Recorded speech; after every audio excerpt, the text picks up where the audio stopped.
Welcome to Beyond Sundays, a podcast for two friends trying to follow Jesus more closely. Odds are you won't always agree with us, and we'll stumble along the way, but we promise to be open and honest all the way through. I'm Matt, here with Hannah. We've got a website you can use to keep our show links and socials all in one place. Check out beyondsundays.pod.com. We're grateful for all of our listeners and genuinely thank you for fitting us into your busy schedule. You can help us grow the community by taking just a second in the middle of the dishes or the treadmill, whatever you're doing. Rate us, review us on Apple and Spotify. Hannah, it's great to see you, and we have the best people in the world. We do have the best people in the world, and it is great to see you too. I'm back in the dungeon area, so yes, those watching on YouTube, the dungeon. This is her lighting right here. The YouTube listeners, we might get some more likes this time. I don't know. We may. I don't know. My hair's I know working today.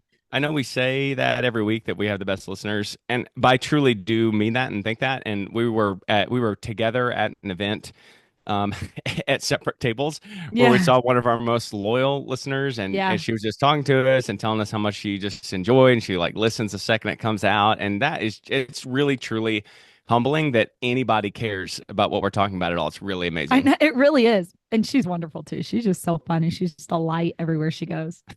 She is. She is. So at this event, Hannah, all of your siblings were at this event that we were at together. It was a wedding.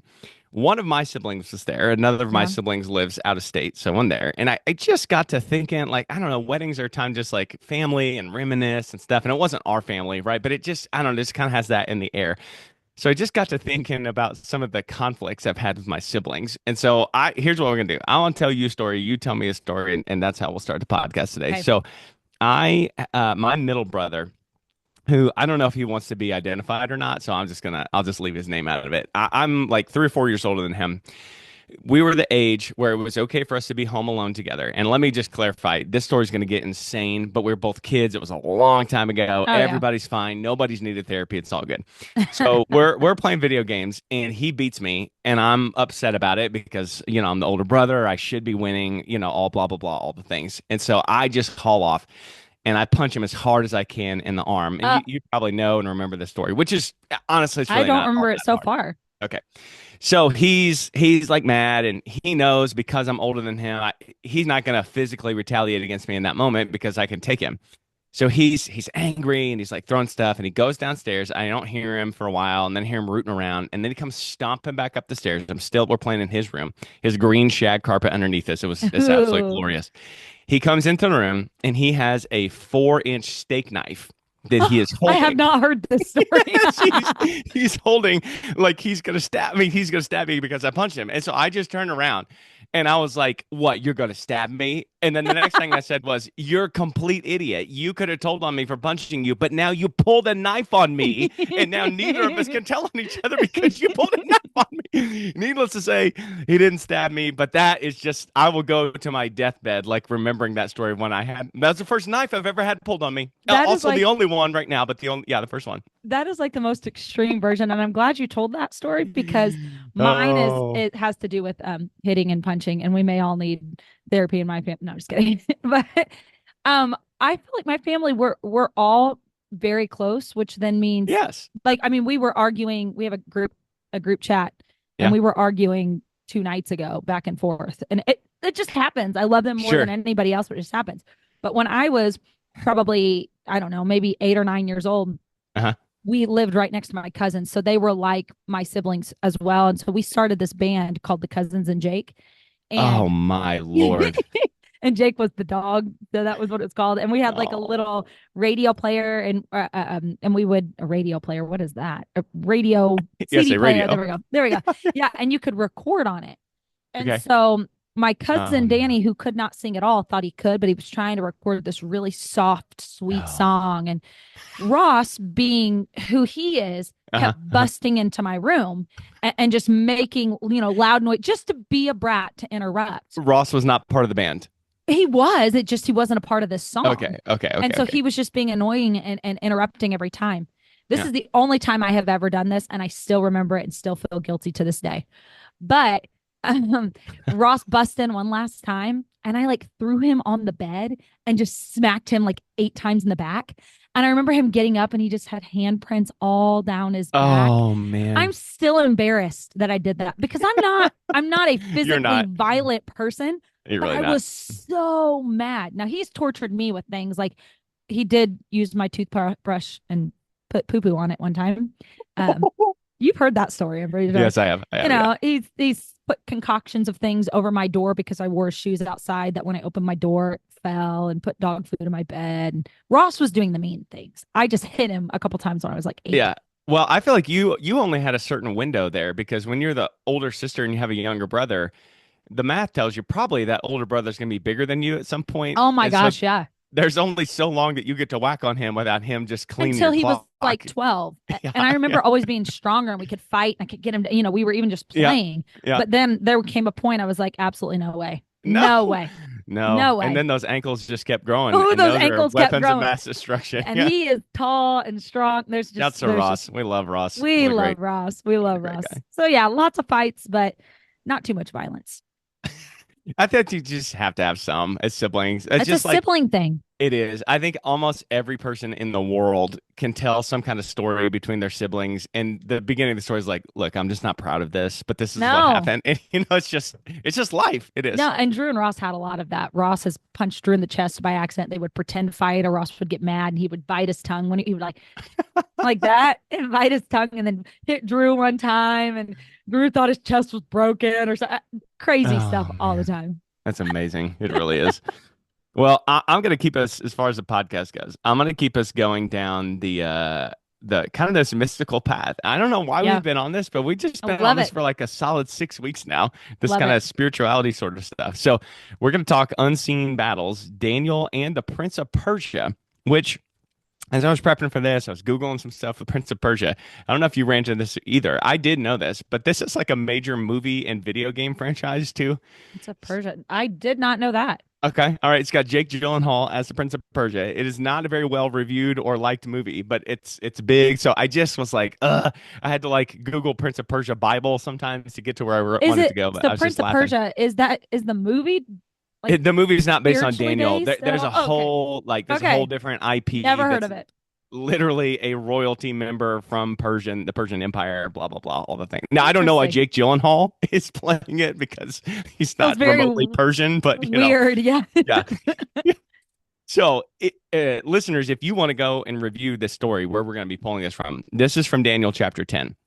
And Daniel 10 is too long to read on the podcast, but you can go read it. And there's some details that I'm going to leave out just because I want to try to do this efficiently. So, Hannah, let me dump the story to you, and Okay. then you give me some of your big takeaways. So, Daniel has at the opening of Daniel chapter 10, and let me also say this real quick about that book. Daniel is written in a weird way sometimes. And what I mean by that is it'll just like transition and there's no context and you don't know what's happening sometimes. So it's like he's getting a vision, but you have to step back and be like, wait, is this a vision? It's not. It's just kind of written Yeah. in a weird way. So at the opening of Daniel 10, he gets this vision.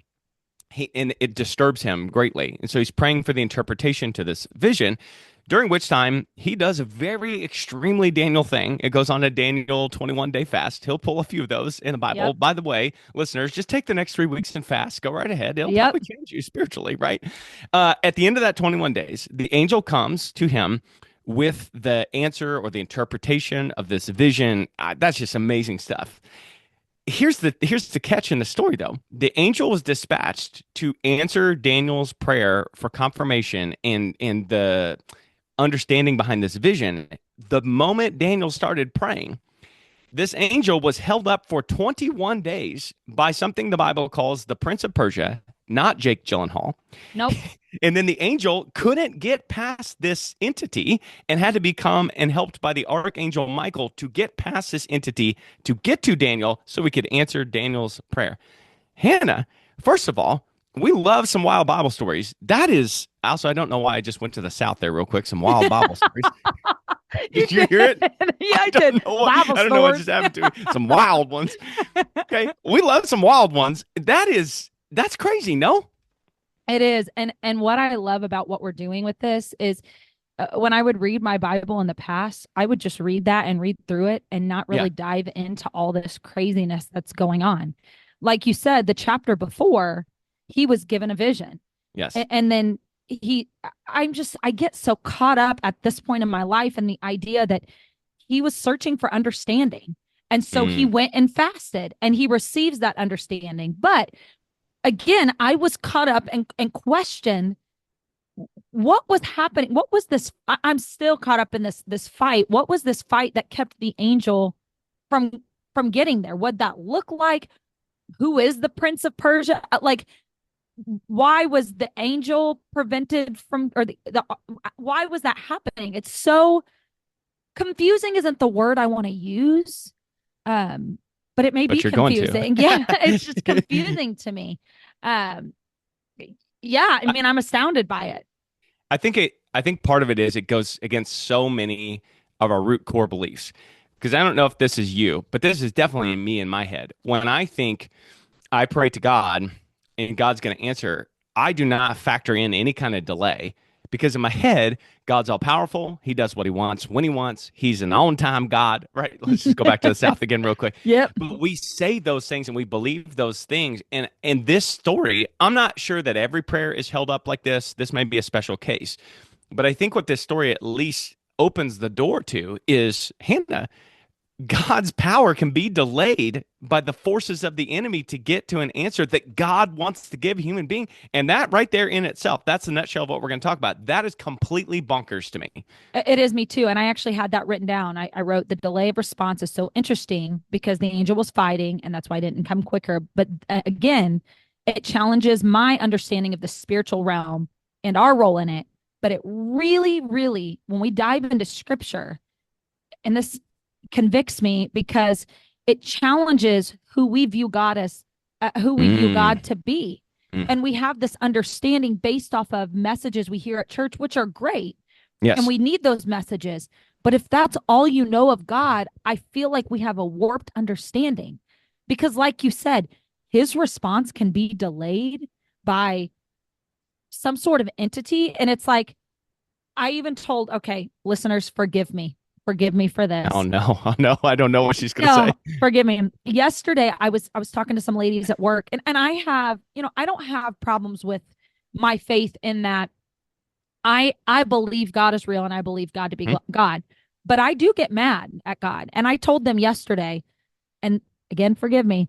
Sometimes I I'm like, God, come on, can you not just do the things Mm. you need to do when you're like, I don't understand it. I'm praying to you, I'm asking it, I'm quoting scripture. God, why are you just not doing it? That's why I feel like I have to overcompensate for things because God, you're not doing your job. That's genuinely how I feel sometimes. And to me, it's so crazy because I literally was so mad saying that yesterday. And then we read this and I'm like, okay, God's role is different than what I've Mm. expected or understood it to be all the time. And maybe role's not the right word, but God's how God works is so Yeah. different than my initial understanding of it.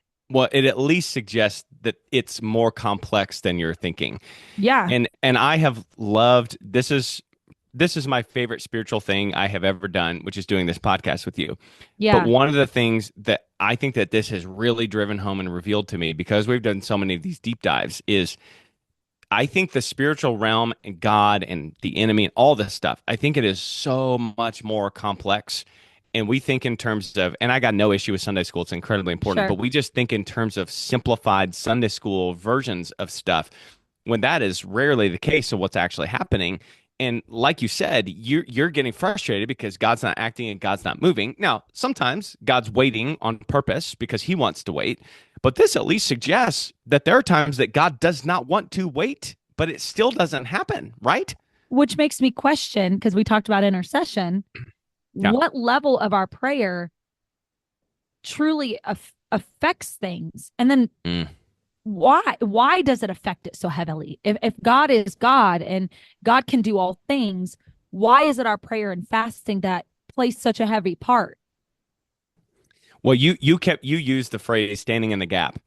And because you've doing some of this stuff at church too, I've heard you say that phrase like 65 times in the last Yeah. 2 weeks. And you have defined it super well. But this story made me think of standing in the gap a different way because there's this like army terminology, like especially in ancient warfare. you would need guys on the front line. If somebody goes down, somebody's got to get up there and stand in the gap so the enemy doesn't pour through. And so I just started thinking of this unnamed angel and this prince of Persia, and then Michael coming, and it has like this martial context to this story that angel had to go, quote unquote, stand in the gap in the front lines and have assistance. And so, like that intercession stuff you're talking about, some of it is standing between you and God. But I wonder if some of it is like literally you're plugging a hole on the front lines because there's a war going on and it's kind of up in the air whether or not that prayer gets through. Is that too far? Is that taking No, us too far? I don't, because I do. My understanding is, I mean, God is not, let me see if I'm right about this. When when Adam and Eve fell, Yeah.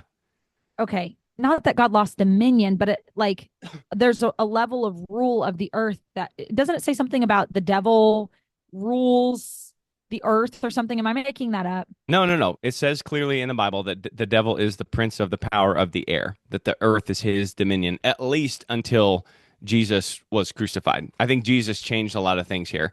And that is worth saying, and I know you're making a point, but that's worth saying with this too. This is pre-Jesus. And so we Mm-hmm. could be dealing with some differences here, but I don't think we Mm. just toss away this story completely. You know what I mean? I think the concept is still there. So you think when Jesus died and rose from the cross that changed, that the devil doesn't is not the prince of the air anymore? I think that the earth is Jesus has inherited the kingdom. He is the ruler of the earth now. Now that I don't, I think that that doesn't preclude the devil from and his forces from fighting against him and maybe delaying things. I'm not saying that it makes Daniel chapter 10 obsolete, but I do just at least want to say Jesus has a different role now because of the death, burial, and resurrection. Interesting. It just gets it gets crazy. It does. It does. It does. I, I want to say one more big takeaway before we start talking about some of the individuals and the entities in this story specifically. And that is, and we've talked about this on this podcast before, but I like to returning to these ideas when we talk about different stories. I think angels have a more complex role than, again, we frequently give them credit for. Because it feels like to Yeah. me that sometimes angels make decisions and sometimes angels aren't strong enough. And like angels are more human kind of than we make them out to be, or at least the fact that God's angels are not God himself. And so when whatever God needs to do in terms of dispatching an angel, that seems to me, at least according to Daniel 10, that's a different scenario than God coming directly. Yeah, and then I think, but why? This is where I'm like, but why wouldn't God Why come wouldn't God just, yeah, directly? he's everywhere all the time, right? There has to be something that I haven't quite gotten the connection for yet. I do want to say one other thing though Yeah, too, and please, we've talked please. about it, and we actually I don't think we've said it today, but the idea that there were entities like lowercase gods that were in charge of different regions because it's called the Prince of Persia, wouldn't he? And then he goes on to talk about the Prince of Greece or something of Yep, Greece. yep, yep. So there were entities and that are in charge of areas. And I have a friend who she went to Bible school and she's talked about that specifically. She was living in California, Mm, that there she was taught that there were entities that would control different areas even now. Certain spirits that may attach to cities and hmm countries or hmm whatever. hmm I believe that's true. Well, you're a professional podcaster. You just transitioned us right into where we need to go anyway. So Perfect. let's just talk the Prince of Persia.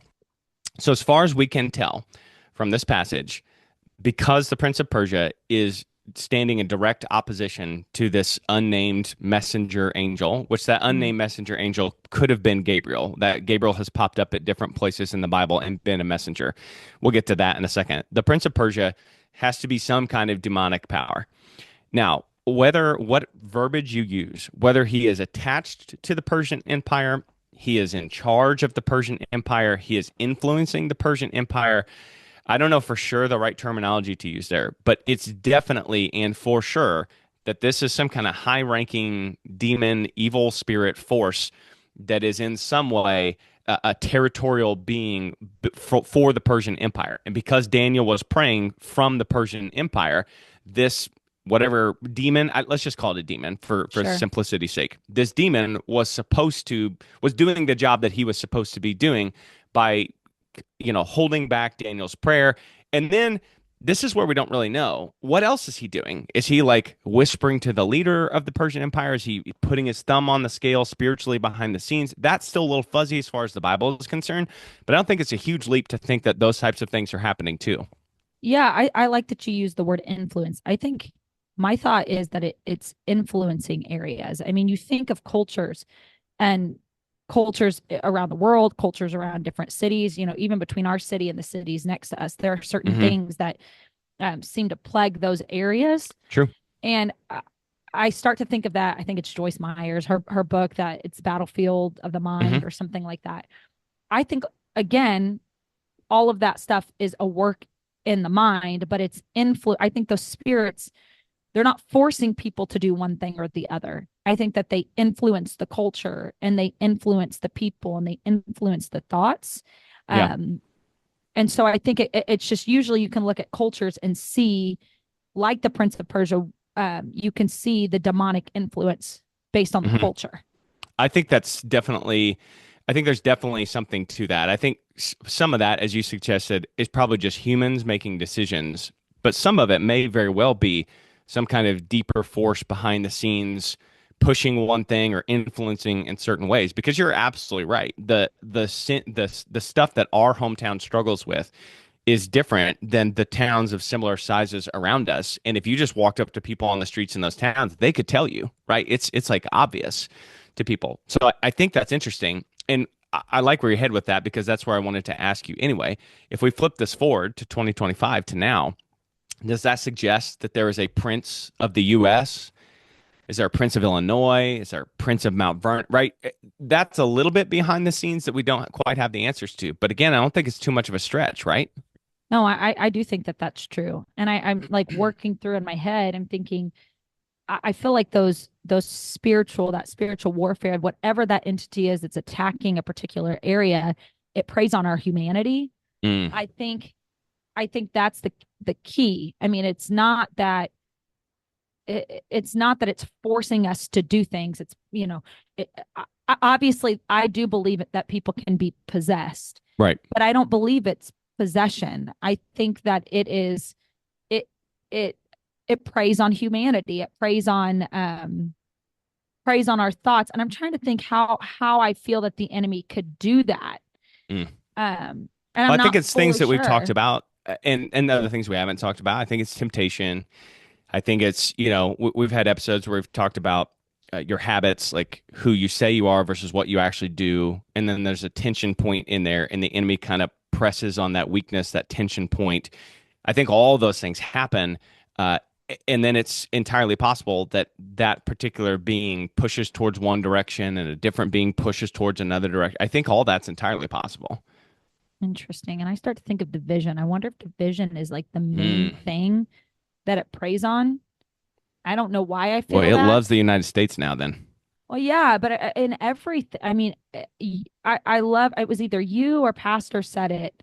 Maybe it was Drew. I don't remember, but it was something about being in the upper room, and there was something about there were 300 that were supposed to be there and only Mm-hmm, mm-hmm, 120 went, and mm-hmm. the unity that it required, they didn't have the full 300. The 300 couldn't be there because they weren't unified. They weren't on the same page.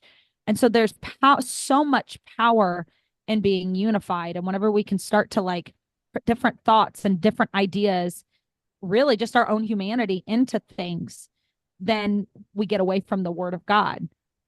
So I don't know. I'm just playing through this stuff in my head, Sure. especially in our hometown. It's interesting. It is super interesting. And this Prince of Persia character in Daniel 10 is a rare glimpse that we get behind the scenes. We'll get them every so often in the Bible. We'll glimpse the spiritual realm. There's that story of Elisha and his servant, and the servant's super worried, and Elisha's not. And Elisha's like, "Hey, pray, open this guy's eyes," and he sees the angels around. Right. So Mm-hmm. sometimes we'll get little glimpses. And again, I think it's important to say that doesn't mean that every single situation spiritually is identical to these situations that we read about, but I think the principles are there, the possibilities are there, and I think we would be silly to ignore them. So that's essentially the information we have about the Prince of Persia. Let's talk Daniel real quick. He's much easier to deal with, right? Yeah, yeah. Daniel's a consequential prophet who was exiled in Babylon. He is, boy, if you are going to understand the book of Revelation, you have got to go back and read Daniel. He is formative in the book Yeah. of Revelation. Daniel also was a man of habit, that famous prayer habit that he had that led to the lion's den. And honestly, in the Old Testament, if you just want to go read a wild book, Daniel is really up the list as far Wild. as interesting things, foretelling the future, visions, interpretations, all that good kind of stuff. He had the Daniel fast, which you and I tried to do right when we were much Yeah. younger, and we didn't make it the whole way because it was Nope. horrible. So go Daniel, right? Anything you want to say about Daniel? Oh, yeah, definitely. I mean, he was a man of fervent prayer. Yes, He, I touch on this and have been touching on this every week for like 6 or 7 weeks. we love it. But I mean, you think of Jesus, and before he started his ministry, he prayed and fasted for 40 days. Yes. Before Daniel could get his understanding, he prayed and fasted for 3 weeks. And I just go back to that idea of I am in my own life seeking some answers and seeking some direction, Mm. and then I get mad because God, like, God, why don't I hear it? Why aren't you? I'm praying. Why can't you just tell me? And it's like, uh, those, you have to pray and fast to hear it.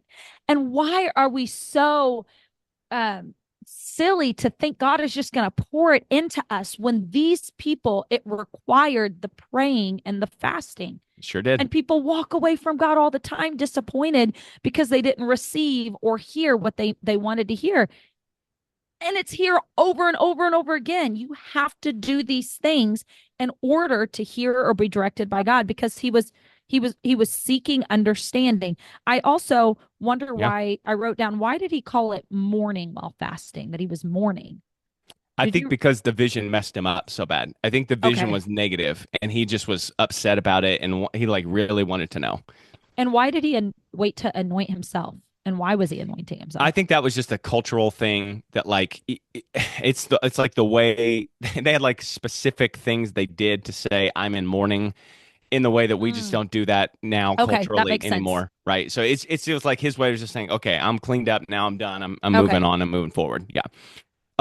Okay. So now we have the two angels on God's side. I'm not going to go too far with this first one because I saw a lot of things say that this is Gabriel coming to Daniel. Could have been, but we don't have that name in the Bible. So whether it was Gabriel, whether it wasn't, we have less information about this one, except to note that this angel apparently was not as strong as the evil entity against it, or at least was not strong enough to quickly The get past this angelic thing. Right. messenger. Did I say, what was I saying? That I just want to make sure I understood that. Yeah. Yeah, The okay, angel okay. that came to Daniel. I'm Yeah, so yeah. sorry. Yeah. So that angel was not apparently not as strong as this Prince of Persia angel, and just didn't have real smooth sailing, right? Yeah. I did read something though that there was, and I, now that you're saying that, I don't know that I agree with this. Something that it could have been like a representation of Jesus Christ, like before Jesus Christ was there, but there's no way that he would have struggled. Like, I guess maybe Hmm. it was something like that, but that wouldn't make any sense. So I never think mind that on that. I think that Jesus does show up in the Old Testament. I think there's specific language. It's usually something like the angel of the Lord. There's something special every time it's Jesus, I think, in the Old Testament, Okay, and okay. that we don't have that language here because I think you're right. If that's the representation of Jesus, I don't think Jesus just gives him the old 1 2 and that's it. I think. This is the angel that touches him, right? Yes, it is. Yes. Okay, okay. So Yes. there's clearly something powerful with Oh, him. for sure. For sure. Yeah. For sure. That Okay, so the fourth person in our story is Michael. This is very interesting. Michael is termed the archangel, the angel over Israel, right? He is potentially a throne guard in the Old Testament, like the head of the angels. Maybe you get some of those references to cherubim or seraphim in the throne yeah. room. I think it's possible that Michael is one of those, although we don't know for sure. I Michael must be some kind of warrior angel in my head. My head canon is that this angel looks and acts and participates in conflict like Jason Statham does, right? Oh He just yeah. comes in, he's just like pa, pa, pa. He just absolutely ripping guts out. Takes care of Uh, everything. yeah. He's also known as God's left hand. So when God needs something done like quietly and maybe it's gonna be kind of violent, he sends Michael to go do it. And Hannah, you'll love this. I stumbled into a witchcraft and a cult that they try to contact and work with Michael sometimes. Yes. Yes, that is not biblical. That's extra biblical. But No. I saw modern people like, hey, how do I get into contact with Michael? I mean, And some of that I kind of get. I saw a recipe for how to get Michael to come and talk to you. Yeah. So maybe I'll try it tonight. Probably not. No, No, I'm no, not gonna try. no. I'm not But gonna try it. I kind of I get mean, that. he's the one you want. Yeah, Yeah. yeah. It's like, Yeah. God, please send him. Don't send this other one. Yes. Don't send the weak guy. Just send Jason Yeah, Statham in there to do it. Yeah. yeah. Yeah. So anything additionally that you found on Michael? I just wanted to make sure we knew the players. Yeah, nothing extra other than what you've said. I think you summed it up. Okay. So Hannah, in your own words or a definition that you looked up, define spiritual warfare because I think that's what we're looking at straight up. So, a fight that takes place in a realm of thoughts, belief, and obedience to God. That is what I found, or this ongoing battle between heaven and forces of Satan over our souls, minds, and lives. That's actually more what I meant to say. Ongoing Bingo. battle between heaven and forces of Satan over our souls, minds, and lives.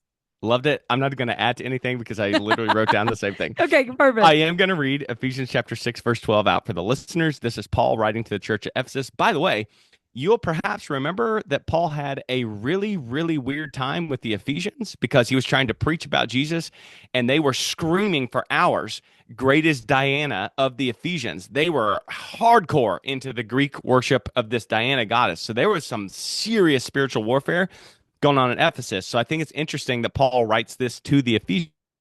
It says, "For we wrestle not against flesh and blood, but against the rulers, against the authority, Mm. cosmic power, present darkness, against spiritual forces of evil in the heavenly places." Hannah, what do you take away from Ephesians 6? Oh, well, I didn't realize that. So I Oh, think yeah. that's so interesting because Oh, yeah. again, you see another lowercase God that is Yes. potentially in control of an area. And Yes. it goes back to this biblical understanding that they knew that these lowercase gods had power. I don't, again, I could be corrected here, but I don't think we realize the power that some of these gods, lowercase, had. And we think, why were they worshiping these people and these idols when they knew the one true God? Well, I think there were responses potentially from these lowercase gods, and that's why they worshiped them. That's who we're The fighting people who against, though. worshipped idols, the people who worshipped idols are not stupid. They know that No, the stone statue isn't doing it. They realize it represents well, they think, they believe it represents a spiritual power. And I think what you're getting at is, in many cases, there is something behind it. And it may be putting on a good face for these people, but there's scary stuff behind some of these things. And I think Diana of the Ephesians is definitely part of that. for sure. So I did a classic Matt and Hannah thing, and I went to Bible Hub and I Mhm. cross-referenced Ephesians 6. Here's some of the cross-references I got. You probably got some of the same. Yeah. I got the serpent in the garden. Yep. If that doesn't go all the way back to the beginning of spiritual warfare, I got Job stuff in there. That Oh, is spiritual I didn't warfare get Job. 101. I got Revelation chapter 20, Satan being locked in the bottomless pit. If that is not spiritual warfare 101, I don't know what is. Yep. Here's my central question to you, Hannah. Why don't we make this the central focus of church? I think we want a patty cake church. I think Mm. that's where I said it before. I'll say it again. I just think we're so caught up in patty cake and checking off checklists and being church that has worship and this and that. And spiritual warfare is not just going to church and Mm. fulfilling duties in the church. It requires intense, I believe, intense prayer and fighting in the spiritual realm. I think one, we don't know how to do that. And I think two, we're not willing to put in the time to do that. Mm. I think I think this is going to dovetail with what we talked about last week. A lot of this is, but this to me is where that idea of people are not as spiritually in contact or spiritually focused now. And so even within the Big C church, you don't get churches talking about this. You don't get churches talking about spiritual warfare. You don't get churches talking about breaking the spiritual strongholds in a community to change the spiritual atmosphere. I think this is entirely possible. Churches could be reaching out and churches could be trying to do things, but there could be such a hold I agree. spiritually on an area that those works are not seeing the harvest that it should. And it may not be the fault of the people doing it. It may be the spirit stuff in the air. And if we just totally ignore that, I mean, if Michael hadn't showed up, I don't know if Daniel ever gets his answer. Oh, completely. And I think about our culture today and all of the distractions. Um, you go back and you look in the word where there had to be silence and there had to be moments of listening, Mm, and moments, intimate moments like that spent with God in order to hear his voice. And I believe in order to fight those spiritual battles. And I think we are so inclined to fill every ounce of our time, whether it be through social media or through watching mm, TV or even just like our phone, that immediate access to people. yes. Before, you would get home in an evening and you wouldn't talk to somebody until the next day. They had to call home phone. It wasn't texting. And so I feel like we were Mm, okay with our own thoughts, and mm, God could speak in the still and quiet, and we could know what to fight in the spiritual realm. Whereas now, I know for me, and I this last week I've really worked on it, but I fill every ounce of time with something. mm, Every ounce. I'm watching TV in the shower. I'm watching it while I'm doing dishes. And like last night, I spent time no phone while I was doing dishes and just looked out the window and allowed myself to think. mm, And I felt like I could hear God more than I have in a long time. mm. So I love that. I want to talk about that, but I want to tie in an idea. Yeah. Here's what I want you to answer first. What is our role in spiritual warfare? Because clearly, there are angels and demons, and this may sound insane to people, but again, this is another one of those places, is if you believe the Bible, then you've got to let the Bible push your beliefs. You don't get to change what the Bible says. The Bible changes what you think. So Yeah. I think clearly from the Bible, there are angels and demons warring against each other, fighting against each other. And we can think that's scary and we can think that's crazy and we can think we're past that. But I don't think that is the case. I think those things are still happening. So what's our role in that? Are our prayers, here's how I'm kind of thinking about it, like in terms of an army, are our prayers extra ammo? Are our prayers like a battering ram? Are we helping the angels by continuing to pray? Like how do you think about that kind of stuff?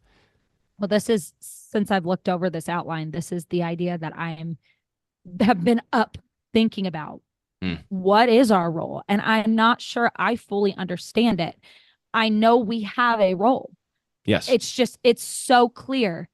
But again, it's shaking the foundation of what I've understood God to be. Mm, I've understood him to be, all, which he still is, all he is. knowing and He is. mighty and all of these things.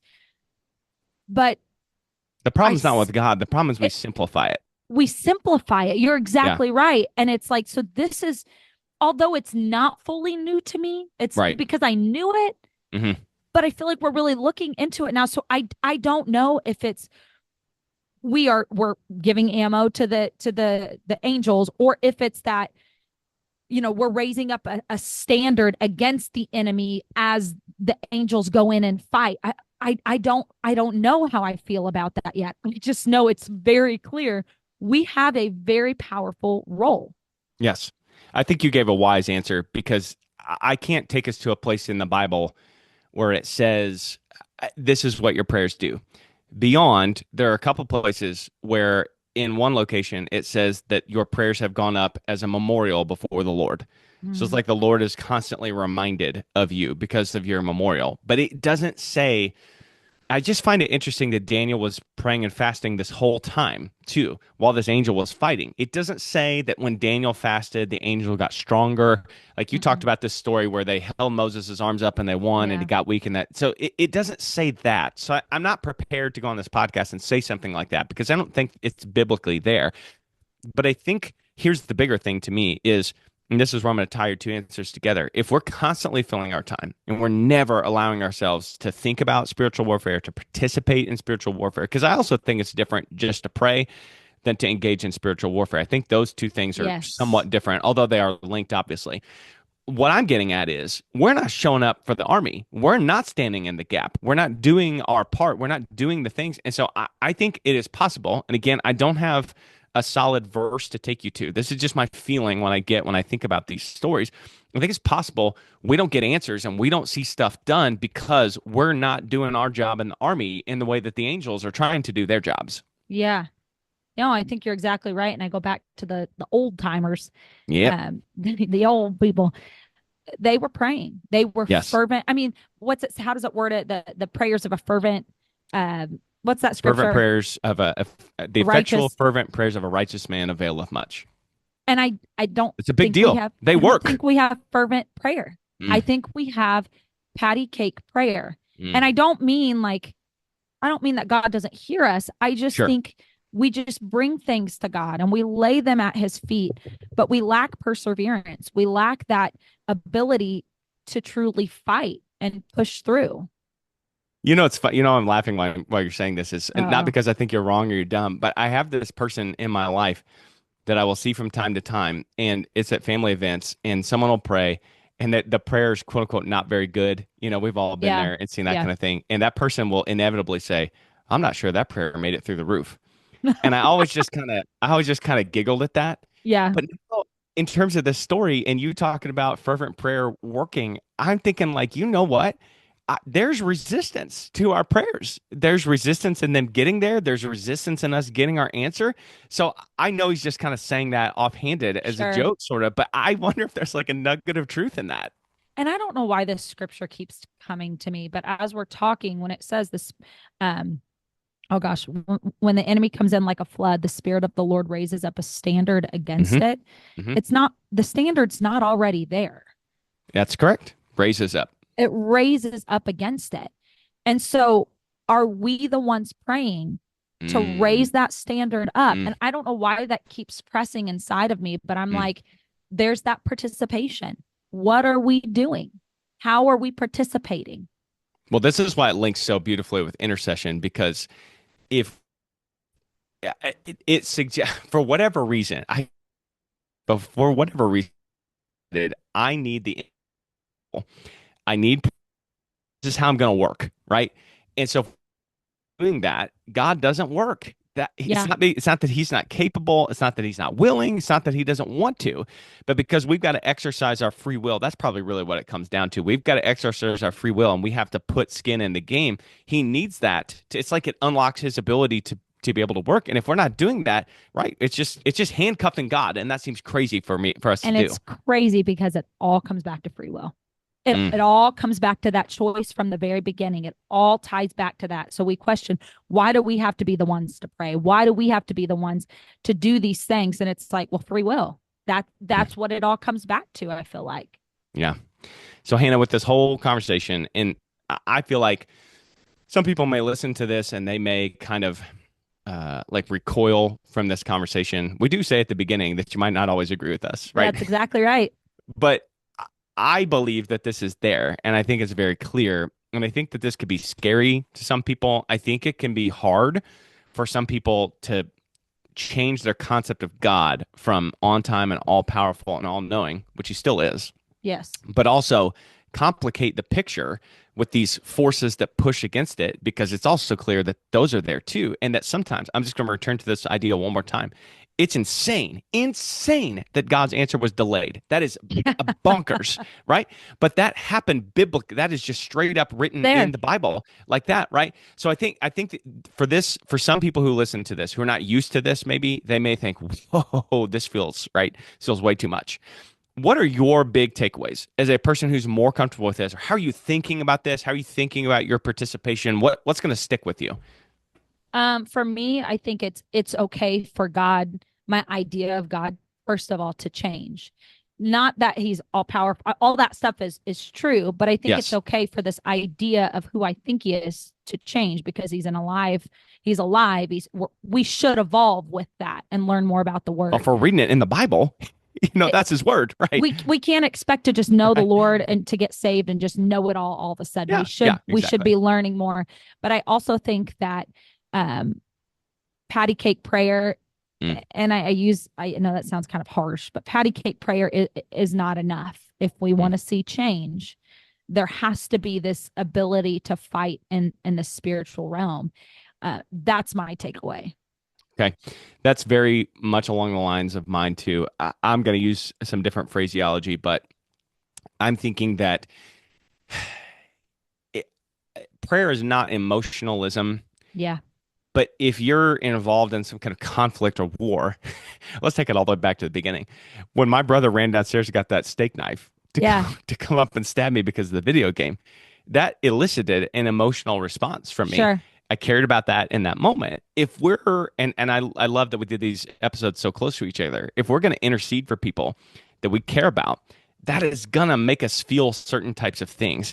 And so I have never been one to shut off like emotion or the way that I feel when I pray. But I think without trying to like lose my mind and do things that are not of God, I think I'm going to try to lean into that a little bit more Hmm. because that's probably the Spirit tugging me and pulling me in directions. And the Bible also says that the Spirit will like pray through us in some deep moaning, right? And so Yes. that may be God trying to lead us into these spaces and these places. This is also something I'm pretty familiar with, but my biggest takeaway is I want to lean into this. I want to be part Hmm. of this. I want to see things change. Yep. I don't want to do all this work in the physical and pick up kids and teach these lessons and Yeah. do all this stuff and just have it go up in the air because I'm not doing the spiritual stuff behind the scenes. So I need to put my helmet on and sign up and get out there and start You said marching. it best. You're exactly right. Why do any of this? Why put in the time if we're not willing to battle? Yes. So, listeners, we want to encourage you. If this topic seems overwhelming to you, write in beyondsundays@gmail.com. Let us know where you're at. We'll just flat out respond to you through the email. We can talk back and forth if we want to. We're by no means experts, but this is something that we both participated in our lives. Yeah. But we do want to encourage you. Put on your helmet, get in the game. It's time to see the kingdom win sometimes. It feels like every Yes. time we open our phone or think about anything, the kingdom's always losing. And maybe this is part of the secret as to why we're not fighting the way that we should be. We want to thank you for joining us today. We always enjoy going beyond Sundays and hope that you enjoyed our conversation today. If you have any thoughts or comments, want to hit us with some spiritual warfare stuff about this topic or anything else, please reach out to us. Go to beyondSundaysPod.com for our show links and socials. And until next time, may the Lord bless you and keep you.